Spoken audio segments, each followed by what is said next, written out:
a época do suicídio. Então, como nós estamos no mês de Setembro Amarelo ainda, né? E, na verdade, eu estou indo na sequência de um livrinho que eu estou seguindo sobre os conflitos da vida, né? E aí é um assunto que não é muito agradável, mas que é importante, né? A gente conversar sobre desesperança e suicídio. 1 Coríntios 13:13 fala assim: agora, pois, permanecem a fé, a esperança e o amor. Esses três, porém, o maior desses é o amor. Tá? Então, assim, nesses tempos, a gente vê que nesses tempos também de pandemia, a gente viu, assim, tudo bem que nossos olhos estão mais voltados para o pessoal que está com problema do Covid, né? Pessoas que estão morrendo por causa da Covid e pessoas que estão curando, sendo curadas, né, por causa da Covid. Então, a gente tem falado muito só disso.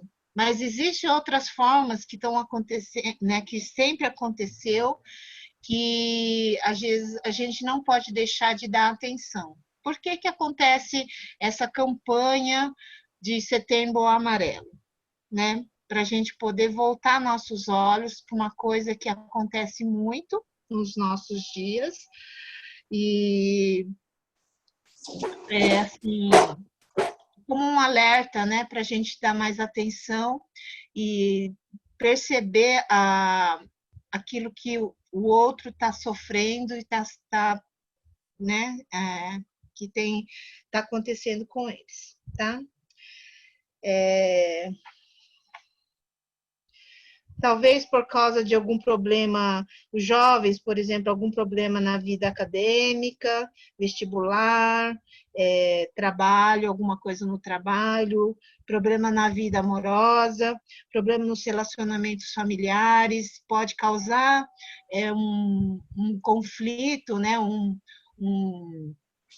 Vamos dizer assim, um sentimento para as pessoas de como se os problemas fossem maiores do que eles possam resolver, tá? Então, por isso, a grande maioria acaba ficando com essa desesperança e às vezes, tentando o suicídio. Depois eu vou passar como que fala? É uma carta de um psiquiatra, né, da nossa igreja, lá da igreja de Curitiba, e a Cristina, que é psicóloga, que se ofereceram, né, para pessoas que têm necessidade, gostaria de conversar, de algum apoio, tá? Então, aí ele dá uns dados sobre o suicídio aqui no Brasil, quantos mil morrem por ano. Ele fala lá, eu vou ler, acho que é mais fácil, tá?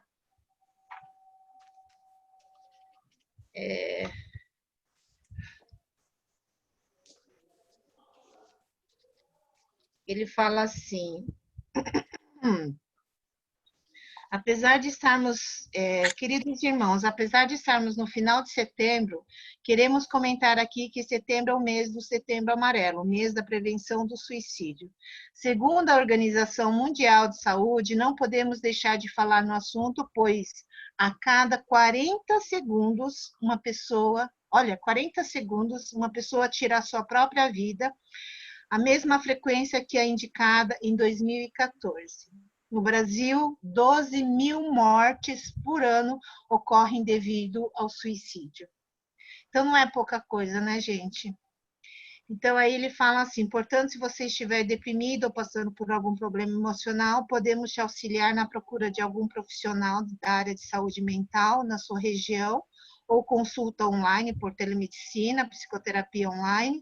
Não deixe para depois, a prevenção é essencial. Então, é o Glauber, que é médico psiquiatra, membro da Igreja de Curitiba, e a Cristina Wataray, que é psicóloga e também é membro da Igreja de Londrina, esposa do pastor Gustavo.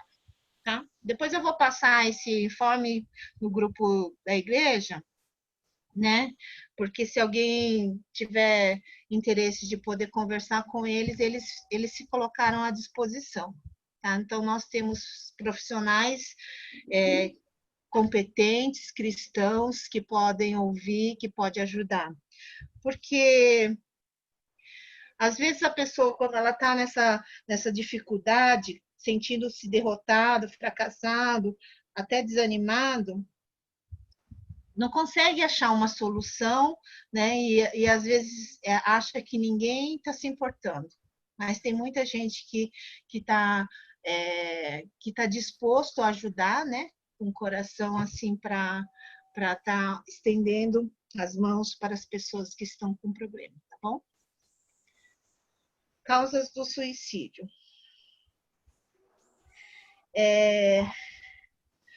Então, a primeira que eu coloquei aqui é por que as pessoas vão cometer suicídio, né? Porque falta esperança na sua vida. É um sentimento que a pessoa sente que ela é tão pequena, que ela é tão fraca, vamos dizer assim, né, em relação à situação e aos problemas que enfrenta, que não consegue achar uma saída, então aí pensa no suicídio. Outra causa é a falta de contentamento. Então, uma certa pessoa disse o seguinte: as pessoas mais infelizes desse mundo se dividem em dois grupos. Aqueles que querem tudo e não conseguem nada, e aqueles que querem tudo e conseguem tudo. Entendeu? A pessoa tem tudo, mas não está satisfeita com nada, né?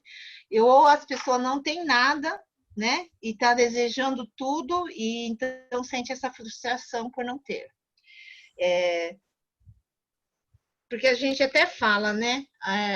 Esses dias eu estava conversando com uma pastora que porque eu gosto de assistir muitos dramas coreanos, né?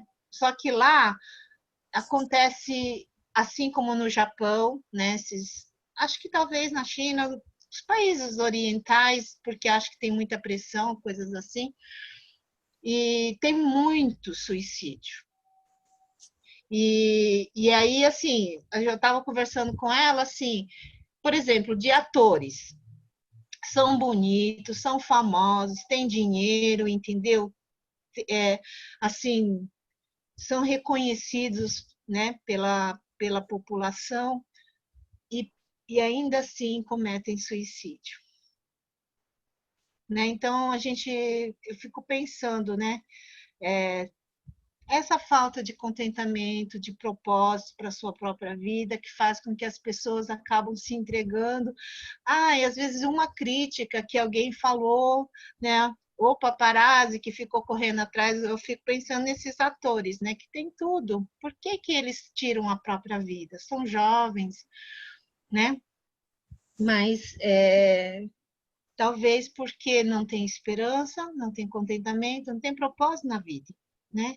Então, nada pode ter tudo, mas não está feliz. As falsas religiões também são das causas que podem fazer as pessoas cometerem suicídio. Por quê? Essas falsas religiões fazem quase como uma lavagem cerebral na cabeça das pessoas, né? E acabam influenciando de uma forma muito prejudicial na vida das pessoas. Com muitos enganos mesmo, com muitas mentiras, e eles acabam, então, por exemplo, vou dar um exemplo bem claro, né? Daqueles homens bombas. É por causa da religião, né? Os muçulmanos, tal, o islamismo, e aí, por causa da religião, eles ficam cegados, entregando até a própria vida. Não tem muito sentido, né? Mas assim, não só eles se matam, mas como matam um monte de gente inocente. Né? Então, isso é muito triste, e isso faz parte dessas falsas religiões que acabam se matando e matando outros. Muito triste. também tem a influência maligna. Então, se a gente olhar na Bíblia, a gente vê várias tentativas assim que o demônio causava na vida da pessoa. Por exemplo, se, né, aqueles que Jesus conseguiu libertar, tem os relatos dos pais que o demônio fazia o quê? Jogava ele no fogo, jogava ele na água, tudo com a tentativa de morrer, de matar. Oi? Alguém falou alguma coisa? Mateus 17, 14 a 15, fala lá que como Satanás tentando matar as pessoas no fogo ou na água. Ferindo com pedras, Marcos 5, de 1 a 5. Tá? Então, assim, alguns falam assim, como Satanás não pode destruir a Deus, então ele destrói o homem que é a imagem de Deus, tá? Que é o mais próximo da imagem de Deus. É complicado, mas eu acredito mesmo que existe essa influência maligna, né? Então, opressão, que vai causar depressão, e às vezes, quando a nossa cabeça não tem nada, quer dizer, tem um monte de pensamentos ruins, né? A gente pode ter o desejo, e aí nessa hora é a brecha que abre para o diabo agir na sua vida, né? E então, infelizmente, também a gente vem de uma cultura mais depressiva, né, que acaba desejando muito a morte. Quando eu era pequena, minha mãe vivia falando: ai, quando eu morrer. Ai, chegou uma época da adolescência, sabe, que a gente começa a responder para a mamãe. Falei, mãe, quem disse? Quem te garante que você vai morrer antes do que eu? Foi quando ela parou de falar, entendeu? Porque ela só falava que, ai, se eu morrer, quando eu morrer, entendeu? Aí chegou uma hora, eu falei assim, pode ser que eu morra antes, pode ser que eu morra antes, ninguém sabe, né? Então, a nossa cultura oriental, ela tem esse lado pesado, né? Que acaba meio dramático, assim, mais, né, voltado pessimista, né? Então, e o Satanás aproveita, tá? Dessas coisas, dessas crenças, desses pensamentos mais depressivos, mais descontentes, mais fracos, né? Então, por isso que a gente tem que se encher mesmo da palavra de Deus, né? Se encher das promessas e das verdades, para a gente não ser influenciado pelo maligno, tá? Tem muitas outras causas que pode levar uma pessoa, traumas, alguns problemas de relacionamentos, né? Então, a gente, às vezes, a pessoa sofre algum trauma que é tão insuportável que a pessoa não consegue lidar com aquela coisa, então acaba se matando, né? Ou o uso de drogas, ou o uso de bebidas, também pode ser causas para a pessoa se suicidar, né? Também pode ser alguma influência de algum filme, alguma influência da mídia, né? Tem aquelas brincadeiras, né, que a gente ouviu já de pessoas, assim, aqueles desafios, né, da baleia, de não sei o que lá, que as pessoas acabam morrendo por causa de desafios que você fala, meu, isso é maligno demais, né? Por que que vai bater para ele não respirar? Tipo, uns desafios assim que você percebe como, né, com a inteligência que Deus nos deu, que é um engano para a pessoa poder, né? Então todas essas influências não só para adolescentes, mas para crianças. Então a gente tem que ficar muito atento porque existe muita coisa na internet, né? Que pode estar assim sendo uma causa de influência negativa na vida de uma pessoa. Bom, vamos ver os fatores que contribuem para as pessoas ficarem esse desespero. existem os fatores externos. Então, vamos ver a vida de Jó, tá? Lá em Jó, capítulo 2, de 1 a 10.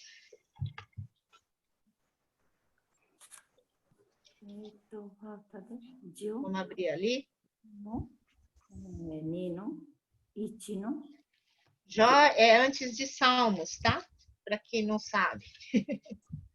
Jó 2, de 1 a 10. Então, a gente sabe que Jó, ele perdeu tudo, né? Perdeu os filhos, perdeu todos os seus bens, perdeu tudo. E aí ele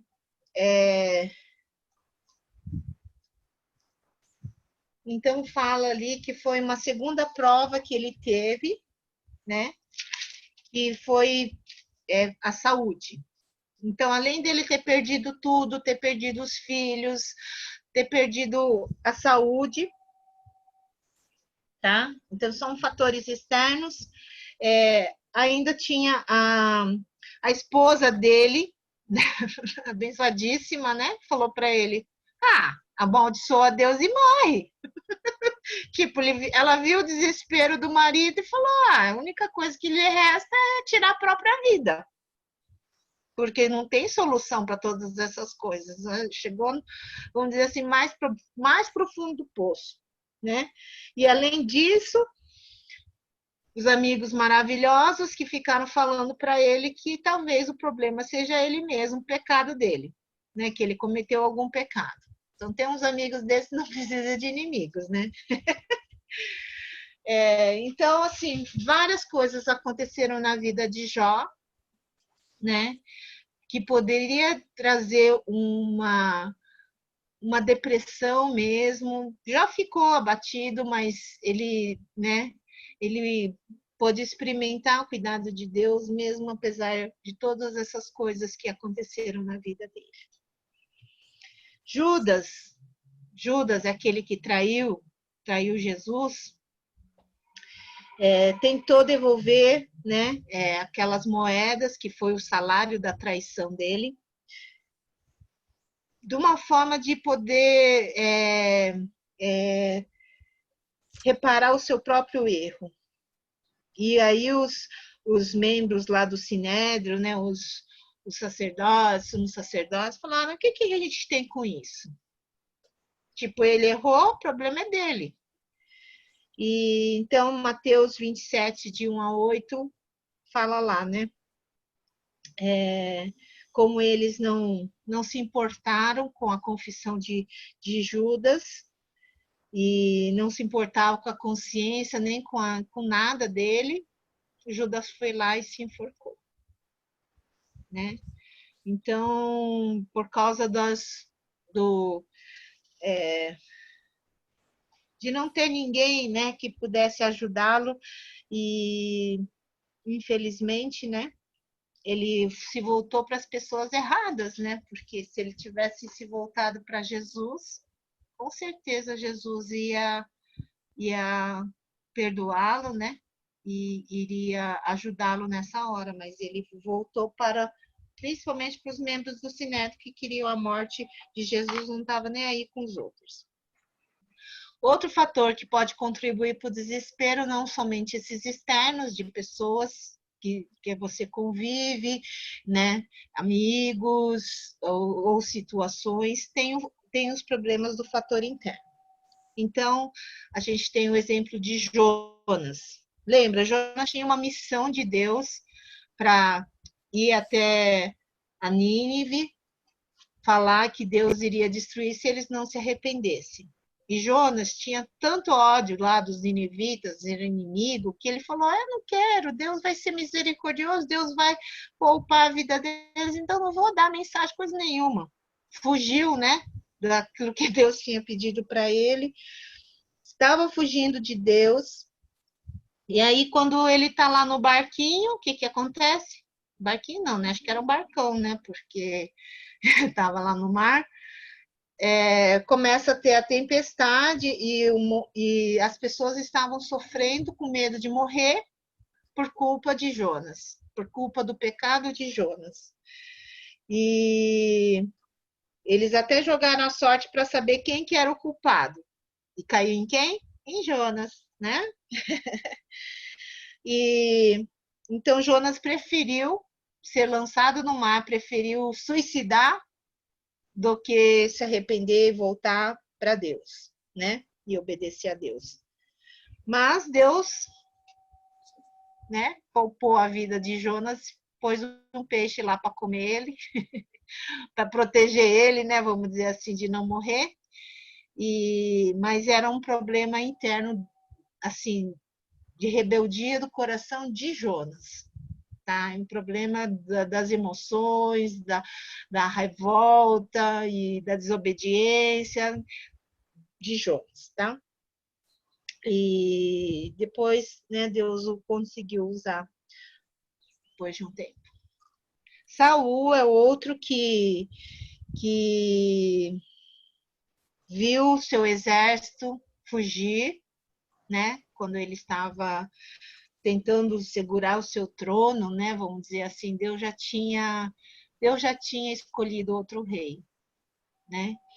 E aí quando ele viu que quando eles estavam lutando contra os filisteus e viu que eles estavam perdendo, que eles iriam morrer, mas ele não queria ser porque normalmente quando é reis, assim, quando vamos dizer assim autoridades, né? Geralmente eles escravizavam, né? Não matava, mas escravizava, né? O povo inimigo escravizava aqueles que eram importantes. Então, o Saul, porque ele não queria, porque ele lembrava da história de Sansão, de como ele foi maltratado e escravizado, né? Atormentado pelos filisteus. Então, Saul não queria a mesma coisa para ele. Então, ele pediu para o seu escudeiro para matá-lo. Ele preferia morrer pela mão do seu escudeiro, né, que vamos dizer assim, seu guarda-costas, seu ajudante, seu auxiliar, do que ser morto pelo inimigo, ou ser escravizado, ser maltratado pelo inimigo. Então, ele preferiu suicidar. E ambos suicidaram, porque o escudeiro não quis matar o rei, então Saul se suicida, né? E o escudeiro, para também não ser morto por ter matado o rei, porque ele não matou o rei, né? Ele se mata também. Né? Então, assim, era a luta interna deles que fez com que eles morressem. Tá? Como nós podemos ajudar as pessoas com tendência ao suicídio? Cada pessoa reage de forma diferente para cada situação, né? Para alguns, os problemas fazem eles lutarem, né? Fazem eles quererem mudar a situação e perseveram. Para algumas pessoas, aquele problema é muito demais que ele não consegue nem sair do seu sofrimento, tá? Então, uma das coisas que ajuda é não deixar a pessoa sozinha. A solidão para uma pessoa que não tem esperança é fatal. Tá? Esse sentimento de estar sozinho, de vazio, de ninguém que possa ajudá-lo, de ninguém que se importe com ele, faz a pessoa querer suicidar-se. Tá? Então, assim, não só não deixar sozinho, mas procurar ouvir, ser apoio, né, daquela pessoa que está sofrendo. Encoraje a pessoa a pedir ajuda.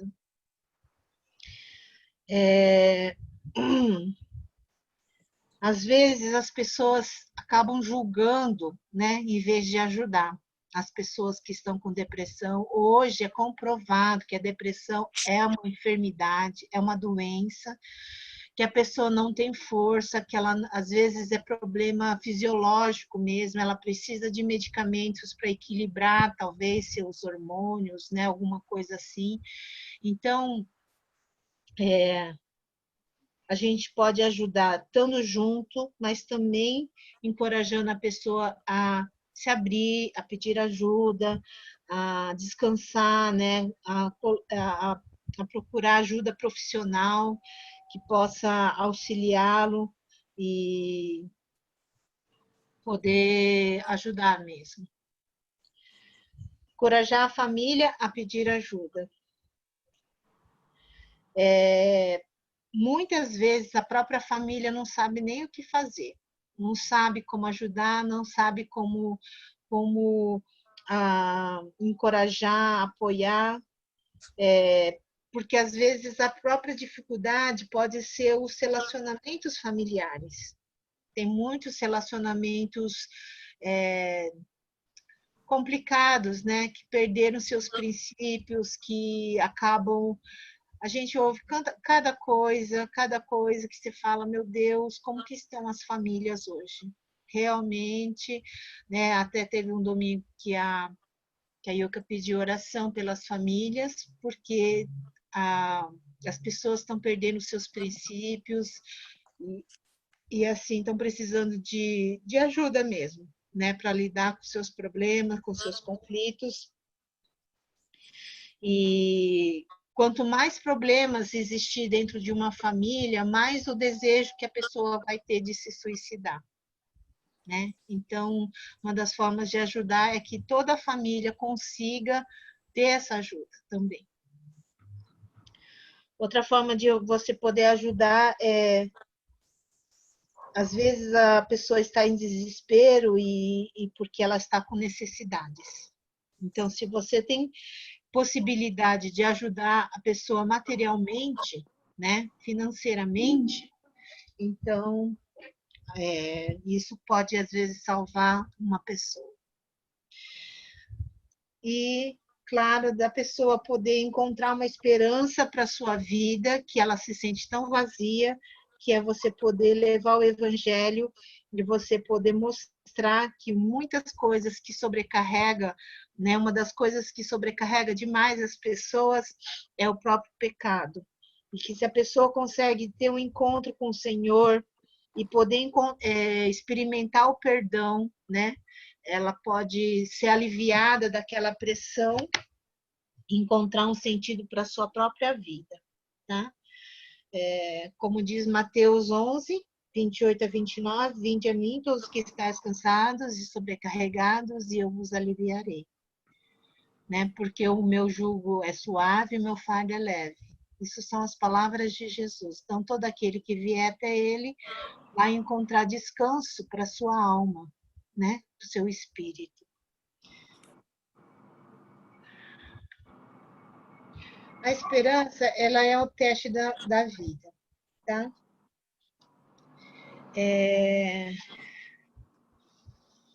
A Bíblia nos encoraja a ter esperança, para entender que Deus está no controle de todas as coisas, né? Que a gente precisa esperar pelo tempo certo de Deus.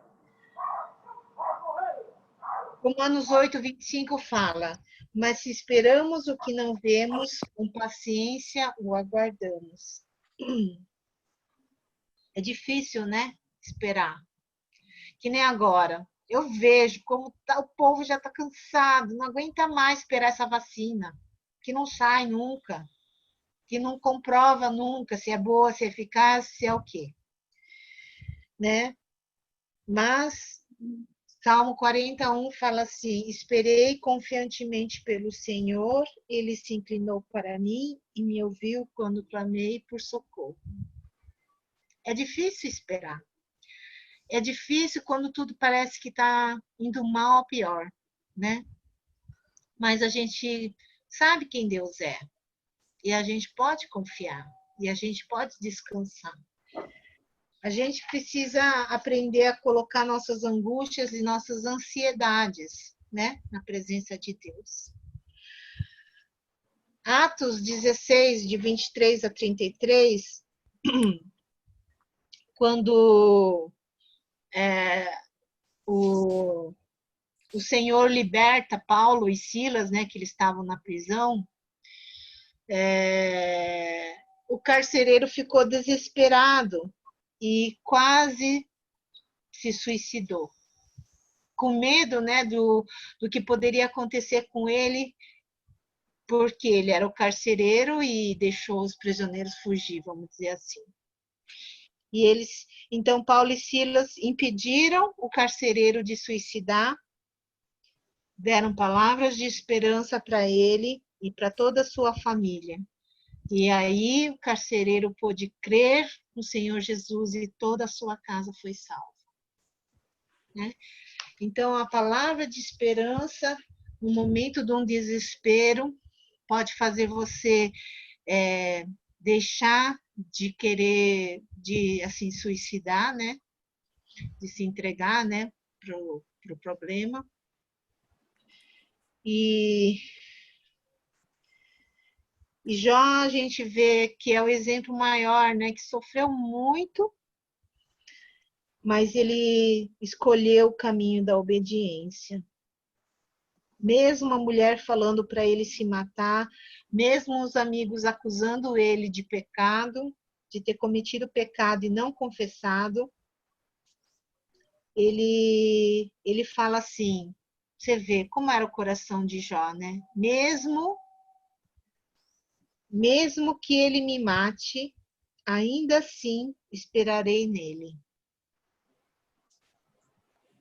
E a experiência que Jó teve foi que, por causa daquelas provações, daquelas dificuldades, então aqui a conclusão. Então, 1 Coríntios 13, né, fala da esperança. Se a gente está alicerçado em Cristo, a gente vai conseguir superar qualquer dificuldade ou qualquer circunstância. O segredo da gente conseguir permanecer firme é ter essa fé, essa esperança, este amor em Deus. Né? E o Jó, então, fala assim, Jó 14, 7-9 fala assim, porque a esperança para a árvore, pois mesmo cortada, ainda se renovará, e não cessarão os seus rebentos. Se envelhecer na terra a sua raiz, e no chão morrer o seu tronco, ao cheiro das águas brotará, e dará ramos como a planta nova. Então, ele já deixa registrado, virou uma música, né? Da Lagoinha tem essa música, a esperança para o ferido, né? Porque ao cheiro das águas, ou seja, a presença de Deus, né, vai renová-lo novamente. Mesmo que ele foi cortado, que parece que morreu, você já viu a árvore que brotou de novo, né? Tem algumas fotos, tem algumas figuras assim que o pessoal mostra de árvores que foram cortadas, que quase mataram, mas ela floresceu novamente, né? Se tiver bem enraizada, né? Ela vai brotar de novo e vai frutificar. Então, Jó fala que, apesar de tudo aquilo que ele sofreu, aquilo tudo contribuiu para que ele pudesse ter maior intimidade com Deus. Porque ele estava esperando em Deus. Não pela circunstância, porque a circunstância era terrível. Ele não conseguia compreender por que todos os filhos dele morreram, por que ele perdeu tudo e por que ele estava doente. E ele perguntou para Deus várias vezes por quê. E Deus não respondeu seus porquê. Mas ele percebeu uma coisa, ele pôde olhar, porque ele fala assim, Jó 42:5 fala, eu te conhecia só de ouvir, mas agora os meus olhos te veem. Ele pôde experimentar Deus, conhecer Deus no sofrimento. Que se não fosse isso, ele não teria experimentado e visto quem Deus é. Deus mostrou quem ele era. E às vezes a gente está tão apegado às coisas, a gente está tão apegado a alguma situação, que a gente esquece que o que é mais importante é a gente estar apegado em Deus. É Ele que nos dá esperança, é Ele que nos dá a solução para os nossos problemas. A gente às vezes só consegue olhar para os problemas e aquilo nos causa desespero, um desânimo, uma aflição, né? E não vai resolver para nada todos esses sentimentos. Mas quando a gente olha para Deus, quando a gente percebe que Ele está no controle de todas as coisas, você não está mais no controle faz tempo, né? Mas Ele está no controle, então uma hora tudo isso vai passar. Uma hora tudo isso vai se ajeitar, né? Porque Ele que está no controle de tudo. A gente pode ter esperança, porque nós estamos com Deus.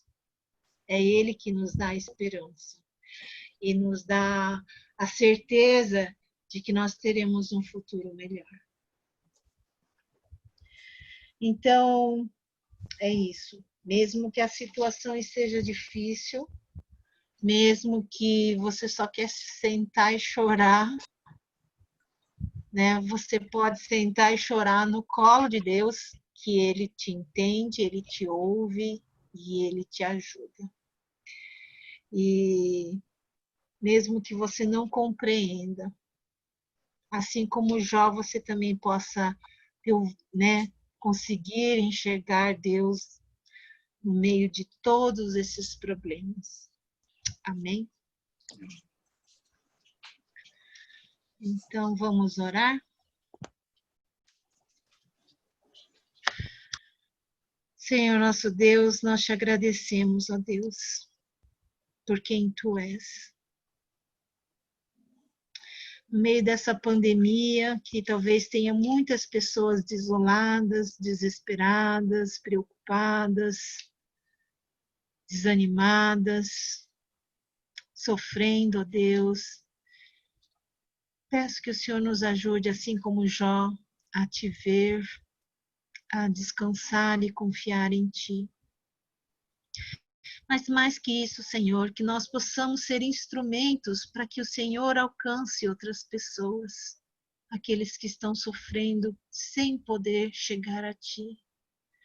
Deus, que nós possamos olhar para aquele que está com problemas, com necessidades, e que possamos ser o amparo, o apoio, o alívio, Deus, para esses corações, podendo ser testemunha do Teu amor, podendo compartilhar a verdade que é a vida com o Senhor, e que possamos ser realmente apoio e encorajamento para outras pessoas, Senhor.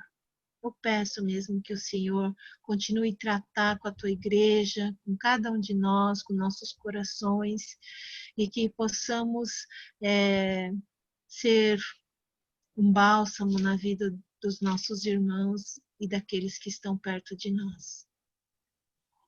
Eu peço por isso, talvez alguns estão sofrendo sem poder dizer, sem coragem de dizer, Deus, que o Senhor nesta manhã possa visitá-lo, possa enchê-lo, dar coragem, dar força, dar renovo, Senhor.